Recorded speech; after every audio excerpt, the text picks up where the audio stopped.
ಸರ್ಕಾರ ಅಡುಗೆ ಸಿಲಿಂಡರ್ ಮತ್ತು ವಾಣಿಜ್ಯ ಸಿಲಿಂಡರ್ಗಳ ದರ ಏರಿಕೆ ಮಾಡಿರುವುದನ್ನು ಖಂಡಿಸಿ ಇವತ್ತು ಜಿಲ್ಲಾ ಕಾಂಗ್ರೆಸ್ ಪ್ರತಿಭಟನೆಯನ್ನು ನಡೆಸಿದೆ. ಜಿಲ್ಲಾ ಕಾಂಗ್ರೆಸ್ ಭವನದಿಂದ ಪ್ರತಿಭಟನಾ ಮೆರವಣಿಗೆ ಮೂಲಕ ಬ್ರಹ್ಮಗಿರಿ ಸರ್ಕಲ್ಗೆ ಸಾಗಿದ ಕಾರ್ಯಕರ್ತರು ಅಲ್ಲಿ ರಸ್ತೆಯಲ್ಲಿ ಪ್ರತಿಭಟನೆಯನ್ನು ನಡೆಸಿದ್ದಾರೆ. ಪ್ರತಿಭಟನೆ ಸಂದರ್ಭ ಕಾಂಗ್ರೆಸ್ನ ಮಹಿಳಾ ಕಾರ್ಯಕರ್ತೆಯರು ರಸ್ತೆಯಲ್ಲೇ ಒಲೆ ಹಾಕಿ ಚಹಾ ತಯಾರಿಸಿ ಅದನ್ನು ಹಂಚುವ ಮೂಲಕ ತಮ್ಮ ಪ್ರತಿಭಟನೆಯನ್ನು ದಾಖಲಿಸಿದ್ದಾರೆ.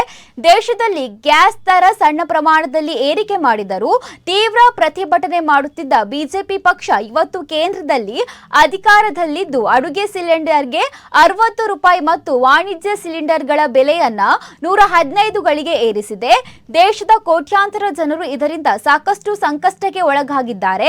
ವಾಣಿಜ್ಯ ಸಿಲಿಂಡರ್ಗಳ ಬೆಲೆ ತೀವ್ರ ಏರಿಕೆಯಿಂದಾಗಿ ಇವತ್ತು ಹೋಟೆಲ್ ಉದ್ಯಮಿ ನೆಲ ಕಚ್ಚುವ ಭೀತಿ ಎದುರಾಗಿದೆ. ಆದರೂ ಕೇಂದ್ರ ಸರ್ಕಾರ ಜನರ ಮೇಲೆ ಕಿಂಚಿತ್ತೂ ಕರುಣೆ ತೋರಿಸುತ್ತಿಲ್ಲ ಎಂದು ಆಕ್ರೋಶವನ್ನು ವ್ಯಕ್ತಪಡಿಸಿದ್ದಾರೆ. ಇದೇ ವೇಳೆ ಗ್ಯಾಸ್ ಸಿಲಿಂಡರ್ನಲ್ಲಿ ಪ್ರಧಾನಿ ಮೋದಿ, ಅಮಿತ್ ಶಾ ಮತ್ತು ನಿರ್ಮಲಾ ಸೀತಾರಾಮನ್ ಅವರ ಭಾವಚಿತ್ರಗಳನ್ನಿಟ್ಟು ಆಕ್ರೋಶವನ್ನು ವ್ಯಕ್ತಪಡಿಸಿದ್ದಾರೆ. ರಸ್ತೆಯಲ್ಲಿ ಪ್ರತಿಭಟನೆ ನಡೆಸಿದ್ದರಿಂದ ಬ್ರಹ್ಮಗಿರಿ ಸರ್ಕಲ್ನಲ್ಲಿ ಸುಮಾರು ಅರ್ಧ ತಾಸು ಸಂಚಾರ ಅಸ್ತವ್ಯಸ್ತಗೊಂಡಿದೆ. ಈ ಬೆಲೆ ಏರಿಕೆಯನ್ನು ತಕ್ಷಣ ಸರ್ಕಾರ ಹಿಂದಿರುಗಿಸಿಕೊಳ್ಳಬೇಕಾಗಿದೆ.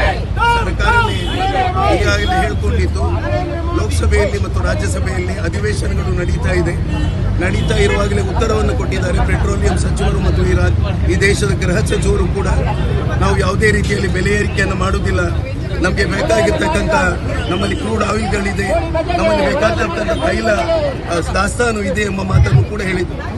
ನಮಗೆಲ್ಲ ಗೊತ್ತಿದೆ ಈಗ ಏನು ಅಮೆರಿಕ ಮತ್ತು ಇಸ್ರೇಲ್ ಇರಾನ್ ಅನ್ನ ಹೊಡೆದಿರತಕ್ಕಂಥ ಒಂದು ರೀತಿಯಲ್ಲಿ ನ್ಯಾಯವೇ ಇಲ್ಲದೆ ಇರತಕ್ಕಂಥ ಒಂದು ಸರ್ಕಾರ ಇವತ್ತು ಆ ರೀತಿ ಮಾಡ್ತಾ ಇರುವಾಗ, ಮಕ್ಕಳನ್ನ ಸಾಯಿಸ್ತಾ ಇರುವಾಗ 125 ಮಕ್ಕಳನ್ನ ಏಕಾಏಕಿ ಕೊಲ್ತಕ್ಕಂಥದ್ದು, ನಮ್ಮ ದೇಶದಲ್ಲಿ ಇದ್ದಂಥ ಯುದ್ಧ ನೌಕೆ ನಮ್ಮ ದೇಶದಲ್ಲಿ ತಾಲೀಮು ಮಾಡಿ ಹಿಂದಿರುಗತಕ್ಕಂಥ ಸಂದರ್ಭದಲ್ಲಿ ಅಮೆರಿಕದ ಮಿಲಿಟರಿ ಅಲ್ಲಿ ಸುಮಾರು 75 ಜನ ಮಿಲಿಟರಿ ವ್ಯಕ್ತಿಗಳು ಕೂಡ ಸಾಯ್ತಕ್ಕಂಥ ಒಂದು ಸನ್ನಿವೇಶ ನಿರ್ಮಾಣ ಆದರೂ ಕೂಡ ಸರ್ಕಾರ ಈ ಬಗ್ಗೆ ಒಂದು ರೀತಿಯ ಸಂತಾಪವನ್ನು ಕೂಡ ವ್ಯಕ್ತಪಡಿಸಲಿಕ್ಕೆ ಹೋಗ್ತಾ ಇಲ್ಲ.